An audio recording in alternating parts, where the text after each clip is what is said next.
Amazing Race season 35 featured a variety of amazing pairs with all different kinds of dynamics. But one of my personal favorites was father son duo Rob and Corey. They join me now via Zoom. Guys, so good to get to speak with you today. How are you doing? How are you feeling after last night's episode?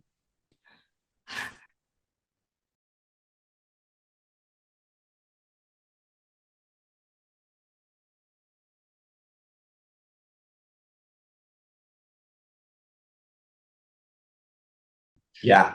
Uh, like my dad said, the only qualm we can have is didn't quite win it. But Phil never gets to tell us that we were eliminated. So, that's something pretty cool to hang our hats on. And like he said, we don't have to watch any of the episodes to see what happened. Like we lived the whole thing and truly just such a dream come true. And honestly, it was just an incredible experience. So many amazing teams, like you mentioned. And I feel like we've made some really, really authentic friendships with the other teams, especially the other two finalist teams. Just all great people. Yeah,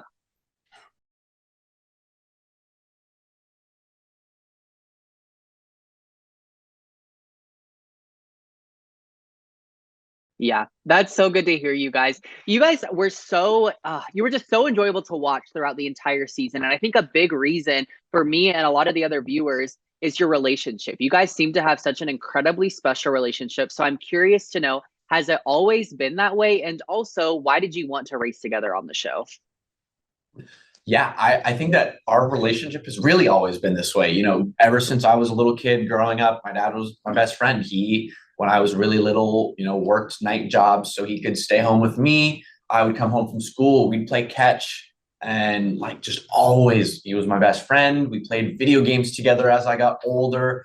So we always had a really close relationship. And I feel like so many times when interact with teams on The Amazing Race, they say that this really changed their relationship or they learned so much about each other. But I feel like we came into this with such a strong foundation Mm, that not much really changed. We still feel the same way. We work together really well. And I think that, part of the reason that we wanted to go on the race was we discovered it actually on season 14. My mom came home one day saying that, hey, there's a deaf contestant and his mother that are going to be on The Amazing Race. And we were like, the amazing what now?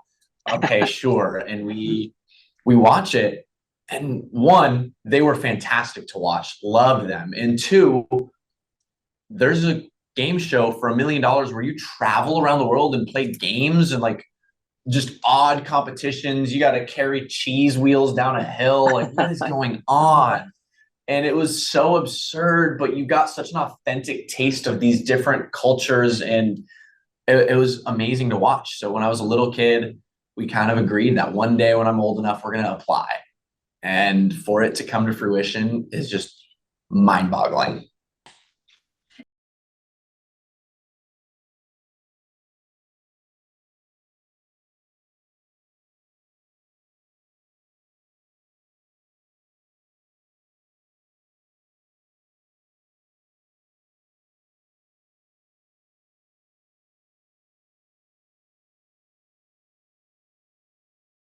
yeah, an incredible experience all around. Something else I'm curious to know, you guys, is what does it mean to you to have CODA representation on a show like this?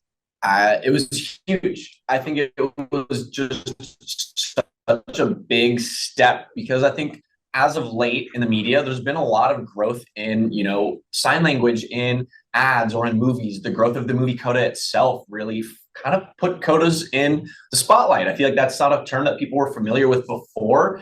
And that obviously is a movie. It was a little more Hollywood. So I think it was really cool to kind of shed some light on a more authentic experience and say, like, this is what it is like. And this is the kind of relationship that I have with my family because I was given sign language as my primary language. And it's really cool. I've loved the support that we've gotten from the community. So many people have reached out like, hey, I'm a CODA. I so relate to your experience. And it's awesome seeing the representation because I think representation is everything. And if you can see Sure. yourself in the media, like you can accomplish things that you never thought was possible. So I'm hoping that like we keep setting the stage for more people to go on The Amazing Race and share their story.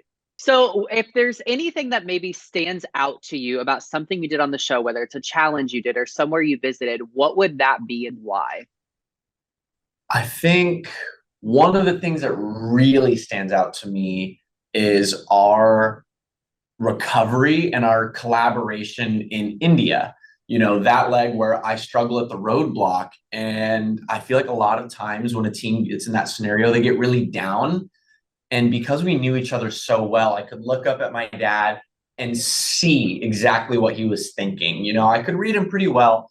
And he was definitely giving me the, hey, like, I believe in you, breathe. But I could see into his eyes that he was like, hey, even if things go south, like, let's enjoy this ride. And he really conveyed the positivity of, let's get through this. Like, you got this. I believe in you. And so when we got through that challenge, I tell him, hey, it's not over, but it's going to take everything we have.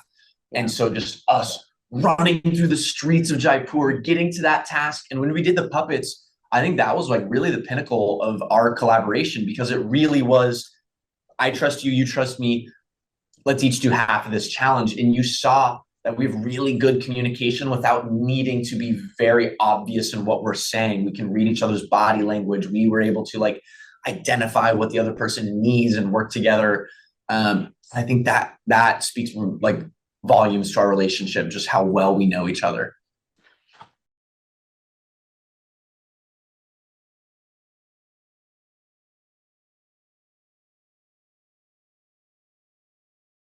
And even another example is the detour we did with the rice paper in Vietnam, where when you're doing that, both your hands are full, so we couldn't sign to each other. So we'd kind of like nod and be like, hey, yep, yep, and like read each other on exactly what needs to be done without having to be explicit.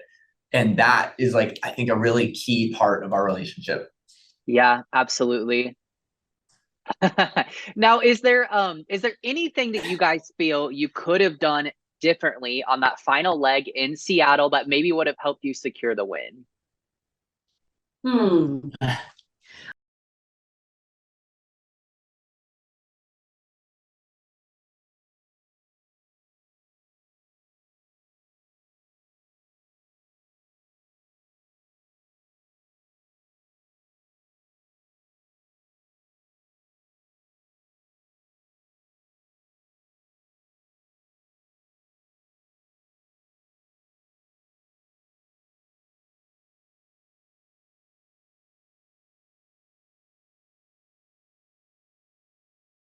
Yeah. You know, going on the Amazing Race is a shot of adrenaline constantly.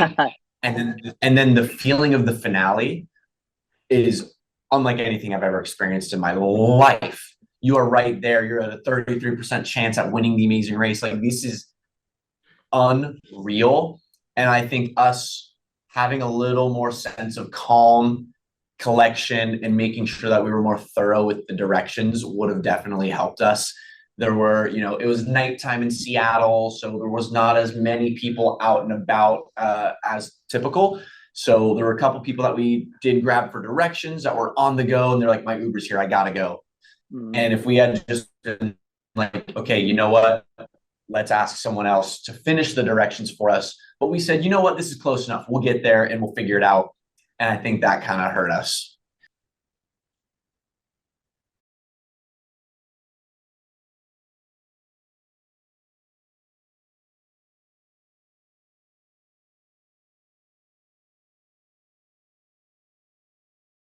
Yeah, yeah, that makes a lot of sense. So you guys, you did finish in third place. So do you know how far behind you were from the other teams of actually getting to that final mat in Seattle?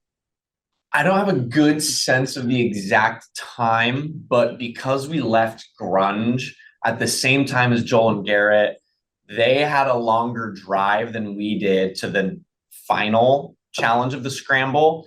And we did the glass blowing really quick. Like, from what I've talked with the other teams, I think we did it a little quicker than them. So challenge wise, we were in the mix. And then we got lost twice, once on the way to the memory challenge, once after the memory challenge, probably 15, 20 minutes each.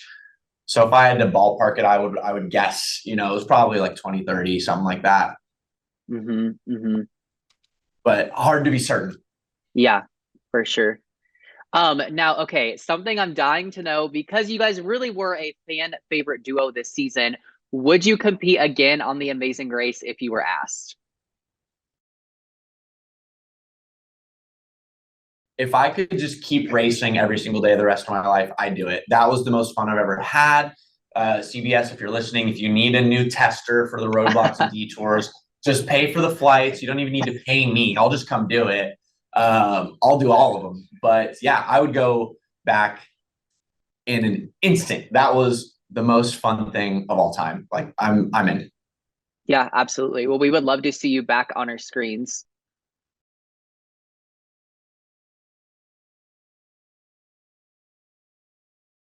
That's amazing. All right, you guys, my final question for you. What is like maybe just one last takeaway you would give to the audience in regards to CODA representation and just kind of just giving more of a voice and more power to that?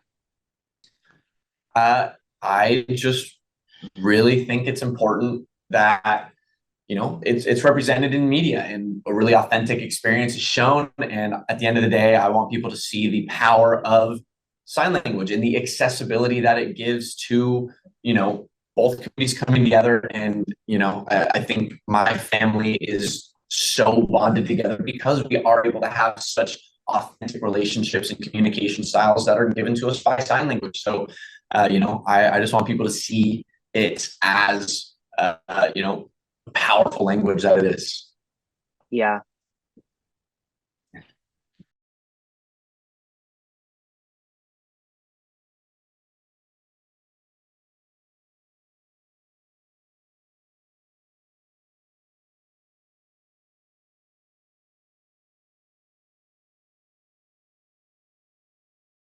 Yeah, yeah, absolutely. Well, Rob, Corey, thank you both so much for your time. Congrats on such a successful run on this season. Thank you for sharing so much of your lives and your story with us. And we really hope to see you again in the future on The Amazing Race.